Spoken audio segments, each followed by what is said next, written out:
Sabrina Jones-Schroeder, the designated broker of Exit Real Estate Professionals. And I'm Judy Flemmer, also with Exit Real Estate Professionals and chair of the Food Drive Committee. So our office has been really involved with the food drive for a lot of years. We've been around for a lot of years, right, Judy? And you've been with us for most of those. Couple years, yeah. So once upon a time, and for the new people in our membership, you will be interested to find out that once upon a time, to do this food drive, we used to drive certain neighborhoods that we were assigned to. Do you remember this? Oh, yeah. And we would hang bags on doors on like a Thursday afternoon, and then we'd go back out on Saturday, right? We'd figure out who had a truck, right? And then we'd go around and we'd pick up the bags, kind of like you might see Boy Scouts do and other groups do, right? And then over the years it morphed, and we went to the grocery stores. Albertsons, grocery stores, yes. Right, so then it went from a Thursday, Saturday thing to you just had to give up a couple of hours, right? And staff a table and hand out flyers and maybe ask folks for some money. We're in real estate, right? So it was pretty easy to ask folks. We begged for food and money at the grocery store. We did. We're not below begging for food and money. And it was a couple of hours of your time. Well, guess what? It's been even easier the last couple of years because now we don't even ask you for a commitment of any time. We just want your money, right? Right. So we are the reigning champion, 4-year reigning champions of the cash collected part of the food drive. And so I want to challenge all of the designated brokers and managing brokers to set up an account. There'll be information coming about how to do this, but get your offices to participate. You don't have to give a ton of time anymore. We just want you to give your money. And I challenge all of the offices to challenge us to try to take away our plaque. Pretty competitive.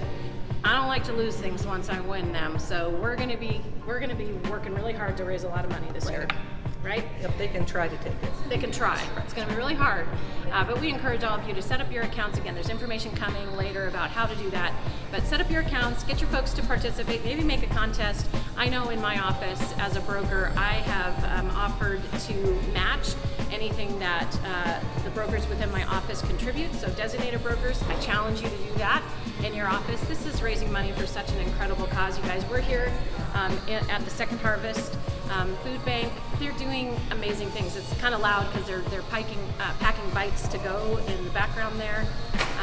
We still have a lot of folks in our community that are food insecure, and this is what we can do, right? Absolutely. We can help. We can help the folks in our community that need food. So come on, everybody, get on board, set up your accounts, donate. Let's give them more money than we have ever given them. We're on board. We're going to keep the plaque. I want to see someone really challenge us this year and see if we can raise a ton of money. What do you think, Judy? I'm with you. Yeah, you guys, if you can take it, you can have it. Awesome. Thanks.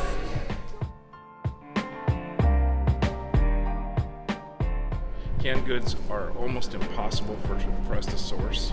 This is tied to all the federal funding program that we do, and it's the smallest of our programs. Oh, wow. Almost everything else that we do is tied to fresh produce. So I can bring you on through.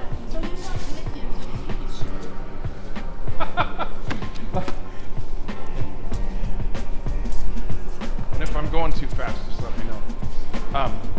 This area is all part of our FightToGo XL. And the XL program is a program for high school and middle school age kids. And they self-select the produce or the food that they get. And now we're getting into the meat of it. These are all fresh potatoes from Lamb Weston. Lamb Weston donates twice a month to us, and this isn't even half of what they donate. They bring their semis down to our Pasco location and put them into our bins. So when I talk about build and the infrastructure that's so vital, having these bins makes it possible for us to accept food that no other food bank would be able to. And we have the tools in Pasco to be able to get it right in from the semis into the bins. This is our second.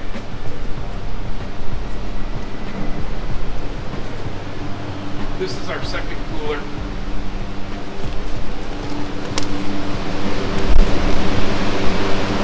And this cooler will build out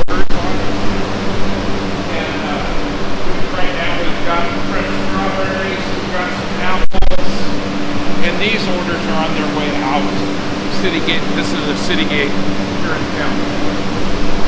They'll be picking that up later. But it gives us the opportunity to put things in here that are late in their life cycle and keep them as long as possible.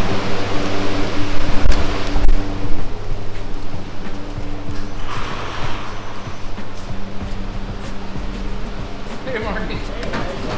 Good. We're gonna go in here real quick. So this is our most up-to-date freezer. It has a robotic arm that opens and closes, and then I'll bring you in real quick. It has a fan that creates a foyer of air to keep the cold in and the hot out. So this holds this freezer at an even 0 degrees all the time. And the reason that we need that is it allows us to take bread that's day old or older. As soon as we freeze it, that suspends the life cycle of that degrade, and we can use that food later.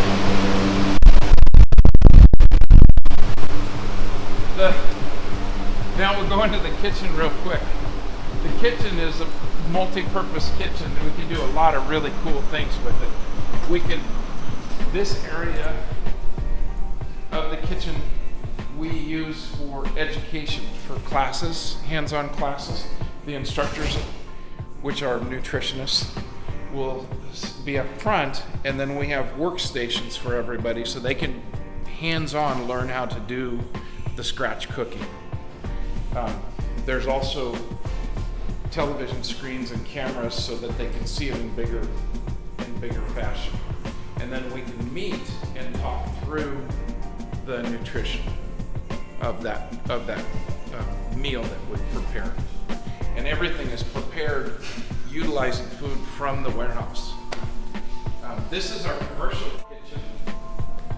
And when you prepare and share out food to the mobile market, food safety rules and laws require that everything's produced from a commercial kitchen. So we have a full-fledged commercial kitchen that allows us to prepare the food and also to do the cleaning necessary. And our volunteers and kitchen crew do all the cleaning. So come on through.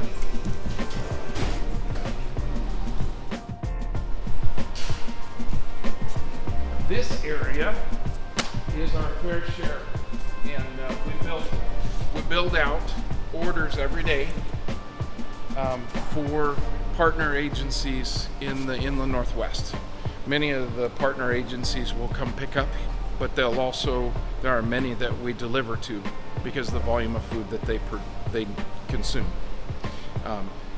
What's amazing about what we're able to do here is that we every day have fresh produce, both fresh produce from our community, but like behind you, we have fresh bananas that will go out to the partner agencies. Again, those are things that a food bank wouldn't necessarily be able to buy, and it's a big deal. We'll go up to the front of the loading dock. All of this is normally very, very full, but in the last few months, we really saw in September of last year, all of these shelves have been a real challenge to keep full because the demand is outpacing the sourcing capacity. So some of us, like myself, we work both on working with donors, but also with sourcing food to make sure that we get in as much as possible.